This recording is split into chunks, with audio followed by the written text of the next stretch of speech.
जय हिंद स्टूडेंट्स। आज हम क्लास 10th का सामाजिक विज्ञान का पेपर लाए हुए हैं 2025 का।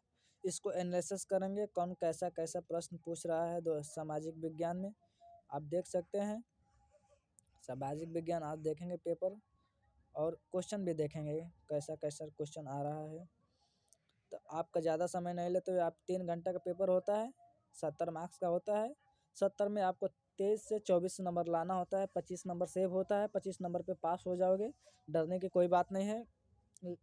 आपको सामाजिक विज्ञान लिखना होता है। कुछ नहीं आ रहा है उससे रिलेटेड कुछ आ रहा है वो लिखना है ना, गाना नहीं लिखना है। गाना नहीं लिखना है, ध्यान देने की बात है। कुछ लोग गाना लिखते हैं, ऐसे काम मत किया करो। गाना मत लिखो, कुछ उससे रिलेटेड लिख दिया करो, उससे रिलेटेड कुछ लिख दिया करो, उससे रिलेटेड कुछ लिख दिया करो। तो चलते हैं अगले स्लाइड से। आपको यहाँ पे देख सकते हैं 70 मार्क्स का होता है। अगले स्लाइड से आपका क्लास स्टार्ट। यहाँ पे देख सकते हैं MCQ देख सकते हैं। यहाँ पे पहला MCQ जो OMR सीट आपको मिलती है उसमें आपको भरना होगा। और बोलोगे तो OMR सीट को भी कैसे भरना है वैसे आपको लाकर वीडियो बना सकते हैं। यहाँ पे देख सकते हैं। अब यहाँ पे देखो पहला सवाल दे दिया है क्या, बोल दिया महात्मा गांधी भारत कब लौटे थे। तो जनवरी 1915 में महात्मा गांधी भारत वापस आए थे। और यहाँ पे दूसरा सवाल बोल रहा है, दूसरा सवाल, असहयोग आंदोलन स्थगित करने का मुख्य कारण क्या था। तो मुख्य कारण क्या था, जब थाना फूंक दिया गया था। पढ़े होंगे चोरी चौरा घटना जिसमें थाना फूंक दिया गया था। रॉल टेक्ट क्या है, रॉल टेक्ट में शक के आधार पर गिरफ्तार कर लिया जाएगा। ये है जलियांवाला बाग हत्याकांड के बारे में आप जानते ही हैं। खिलाफत आंदोलन समझते ही हैं, पढ़े होंगे तो सभी लोग जानते होंगे। इसका आंसर डी होगा। चलते हैं अगले सवाल पे, तीसरा वाले। तो तीसरा वाला सवाल पे चलते हैं। तो तीसरा वाला सवाल बोलता है क्या, आर्थिक मंदी का प्रथम कारण क्या है। कृषि क्षेत्र का अधिक उत्पादन। हाँ, आर्थिक आदन ये भी है, उस समय यही था भाई। और देखो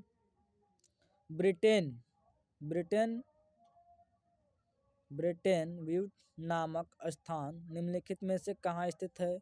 अफ्रीका, यूरोप, ये तो यहाँ पे स्थित है अब अमेरिका में।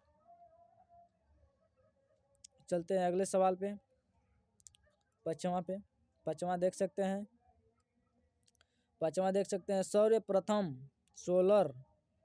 सोलहवीं सदी में प्रिंटिंग प्रेस भारत में किस राज्य में आया था। गोवा में पहले आया था, ऐसा समझ चुके होंगे। चलते हैं अगले स्लाइड पे चलते हैं। बोला है क्या, हिंदी के आंतरिक संविधान में कितनी अन्य भाषाएं का उल्लेख किया गया है। 21 अन्य भाषाओं का उल्लेख किया गया है भारतीय संविधान में। निम्नलिखित देशों में कहाँ संघात्मक शासन नहीं है।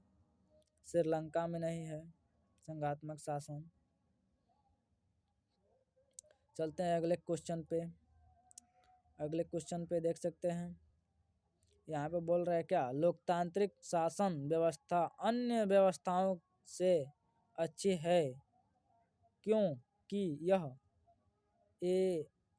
यह पारदर्शी है, व्यक्ति की गरिमा को बढ़ावा देता है। इनमें से कोई नहीं, यानी ये भी दोनों सही है, ये भी दोनों सही है। आज के डेट में तो लोकतंत्र की परिभाषा ही चेंज होंगी, जो भी घटना देखेंगे उसके हिसाब से लोकतंत्र बनाया गया था कुछ सोच समझ के। बाकी लोकतंत्र की इस समय तो कुछ कहा नहीं जा सकता। 2026 चल रहा है, आप देख सकते हैं साइंटिस्ट जेल में हैं, इस पर टिप्पणी नहीं कर सकते हैं। सिलेबस है, चलते हैं सिलेबस के अनुसार चलेंगे। यहाँ पे देखो भारत में कितने राष्ट्रीय राजनीतिक दल हैं? यानी यहाँ पे 6 राष्ट्रीय राजनीतिक दल हैं। यहाँ पे देख सकते हैं सांप्रदायिकता किसके लिए हानिकारक है? अल्पसंख्यक बहुलक दोनों के लिए है भाई, दोनों के लिए हानिकारक है। चलते हैं अगले क्वेश्चन पे। अगला क्वेश्चन देख सकते हैं 11वां क्या बोल रहा है। बोल रहा है जून 1992 में प्रथम अंतर्राष्ट्रीय पृथ्वी सम्मेलन किस शहर में हुआ था? रियो डी जेनेरो ब्राज़ील में हुआ था। चलते हैं अगले स्लाइड पे। करंट अफेयर टाइप का दे दिया है, ब्राज़ील में हुआ था। यहाँ पे देख सकते हैं सी ऑप्शन सही है। किसी मृदा का निर्माण भारी वर्षा से अत्यधिक निक्षारण में फलस्वरूप होता है। लेटराइट मिट्टी। अब देखो यहाँ पे बोल दिया क्या, प्रोजेक्ट टाइगर की शुरुआत किस वर्ष में हुआ था? प्रोटेस्ट टाइगर यानी संरक्षण तो 1973 में हुआ था। चलते हैं अगले स्लाइड पे। नहीं, चलते हैं अगले सवाल पे। सॉरी, यहाँ देख सकते हैं 14वां सवाल पे। निम्नलिखित में कौन सा राज्य सरदार सरोवर परियोजना से नहीं जुड़ा है? तो उत्तर प्रदेश नहीं जुड़ा है सरदार परियोजना। और यहाँ पे स्वर्णित चतुर्भुज परियोजना किससे संबंधित है? सड़क परिवहन से संबंधित है। चलते हैं अगले सवाल पे 16वां पे। तो 16वां पे देखो, तो ये भारत में 1000 रुपये के करेंसी नोट को किस वर्ष अमान्य घोषित किया गया था? यानी 2016 में बंद हुआ था, नोटबंदी हुआ था 2016 में, अमान्य घोषित कर दिया गया था। $1500 ना। चलते हैं अगले स्लाइड पे, अगले क्वेश्चन पे। ये मानव विकास रिपोर्ट किस संस्था के द्वारा प्रकाशित की जाती है? तो यूएनडीपी से की जाती है। यूएनडीपी से की जाती है। यूएनडीपी से की जाती है। तो यहाँ पे देख सकते हैं 18वां सवाल बोल रहा है राष्ट्रीय ग्रामीण रोजगार गारंटी अधिनियम किस वर्ष में लागू हुआ था? 2005 में लागू हुआ था। एक वस्तु का अधिकांश प्रक्रिया से उत्पादन किस क्षेत्र में गतिविधि है? यानी प्रथम में है भाई, हम लोग के प्रथम में है, प्राइमरी जिसे बोलते हैं। उदासीनीकरण में क्या बोला? सरकार लोगों के प्रति उदार नियत होते हैं, ना सरकार द्वारा अवरोधन या प्रतिबोधन। हाँ, बी वाला आंसर सही है भाई। चलते हैं अगले क्वेश्चन पे। ये 20 क्वेश्चन एमसीक्यू आपका ख़त्म होता हुआ। तो अगले क्वेश्चन में आपका टिपिकल हो गया, 2-2, 4-4 मार्क्स के आएंगे। आप देख सकते हैं ये 4-4 मार्क्स के हैं। खंड ब में 4-4 मार्क्स के हैं, यानी 20 मार्क्स का हो गया एमसीक्यू, जो ओएमआर सीट भरेंगे आप लोग, वो हो गया। तो यहाँ पे देख सकते हैं प्रथम विश्व युद्ध का भारत की आर्थिक एवं राजनीतिक स्थिति पर क्या प्रभाव पड़ा? किन्हीं दो का उल्लेख कीजिए कि प्रथम विश्व युद्ध से भारत पर आर्थिक एवं राजनीतिक स्थिरांक पर क्या प्रभाव पड़ा, अथवा वो नहीं आ रहा है तो ये लिखिए दूसरा में, अथवा दे दिया है तो मतलब दोनों में से किसी एक को करिए, 4 नंबर फिक्स रहेगा। सविनय अवज्ञा आंदोलन की क्या सीमाएं थी, किन्हीं दो उल्लेख कीजिए। तो सविनय आंदोलन के बारे में पढ़े हैं तो उसको सविनय आंदोलन लिख दिए, उससे रिलेटेड लिखना है भाई, ना कि अब गाना साना लिख दो, चुतियापन नहीं करना है। नहीं आ रहा है तो गाना साना मत लिखो, क्या चुतियापन नहीं करना है। उससे रिलेटेड सविनय अवज्ञा आंदोलन से रिलेटेड लिख सकते हैं, भारत के भी हाँ विश्व युद्ध के रिलेटेड लिख सकते हैं। अब देखो दूसरा, इसमें ये 4-4 मार्क्स के हैं तो इसमें बोल रहा है लोकतंत्र की पारदर्शिता शासन का क्या अर्थ है, उदाहरण सहित समझाइए। और लोकतंत्र में राजनीतिक दलों का क्या अर्थ है, इनके किन्हीं दो मुख्य कारणों का उल्लेख कीजिए। तो इनके दो मुख्य कारणों का उल्लेख करना है। चलते हैं अगले स्लाइड पे। यहाँ पे देख सकते हैं बोला है क्या, जैव और अजैव संसाधन क्या होता है, वर्णन कीजिए। अथवा ये नहीं आ रहा है तो ये भी लिख सकते हैं, पर्यावरण निम्नलिखित पर्यावरण निम्नीकरण को रोकने के 4 उपाय बताइए।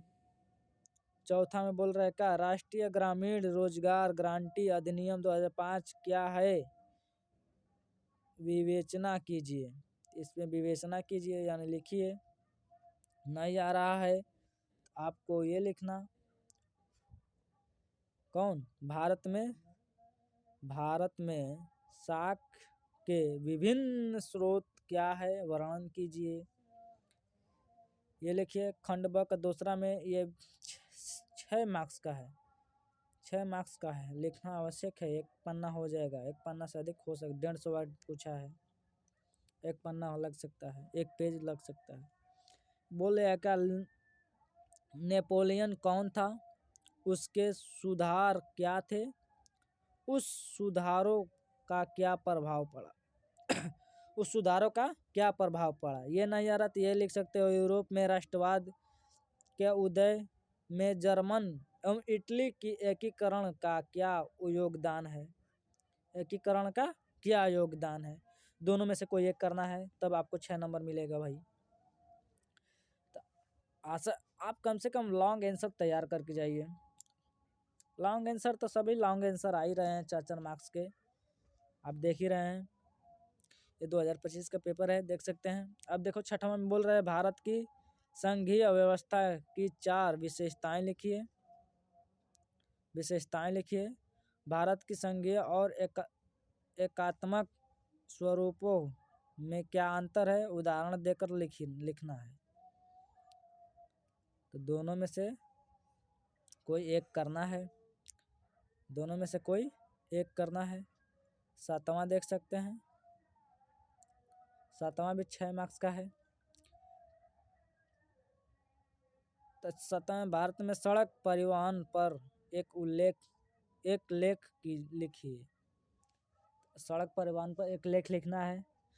तो सड़क परिवहन पर जो भी एक लेख लिखना है, सुरक्षा से रिलेटेड और ड्राइविंग से रिलेटेड, और लोगों को लेकर अवधारणा लिख सकते हैं, और सरकार के प्रति जो भी आपके व्यर्थ है वो लिख सकते हैं निबंध की तरह, कोई दिक्कत नहीं।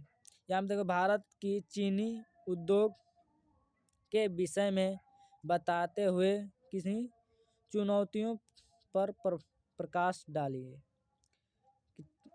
किसी चुनौतियों पर प्रकाश डालिए कि गन्ने का खेती करते हुए जो भी पढ़े होंगे उससे प्रकाश डालिए। और यहाँ पे देखिए बोल दिया का, तृतीयक क्षेत्र अन्य क्षेत्रों से कैसे भिन्न है, सोदाहरण व्यवस्थित कीजिए। अथवा वो नहीं आ रहा तो ये करो, दोनों में से कोई एक करना है। वैश्विकीकरण क्या है, भारत में वैश्वीकरण का क्या प्रभाव पड़ा, ये लिख सकते हैं आप। चलते हैं अगले स्लाइड पे।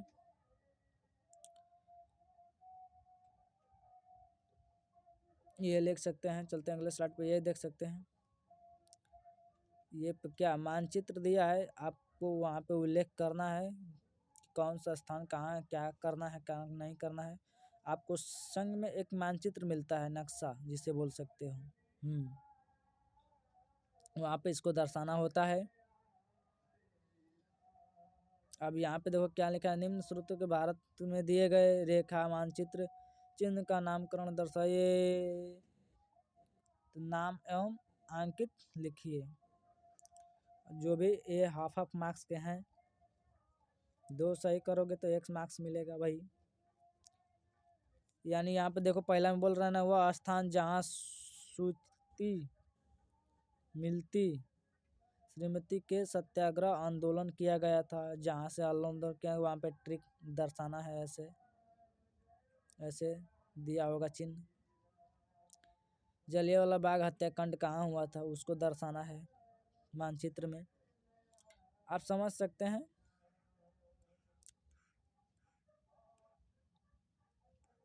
यहाँ पे भी वही हाल है, मानचित्र में दर्शाना है, 9A में भी।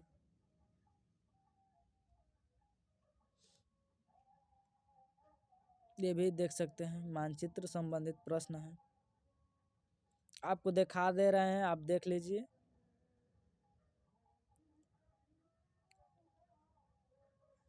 पहले ये इसका स्क्रीनशॉट ले सकते हैं, मानचित्र में ऐसा आता है। ये 2025 का है, यूपी बोर्ड का है। पैटर्न चेंज हो गया है यूपी बोर्ड का। ये स्पेशल यूपी बोर्ड का चैनल पर है वीडियो, लाइक एंड सब्सक्राइब कर सकते हैं यूपी बोर्ड वाले स्टूडेंट्स। और अदर हिंदी बोर्ड वाले होंगे तो वो भी करना चाहेंगे तो कर सकते हैं। आप देख सकते हैं ये 1-1 नंबर का है।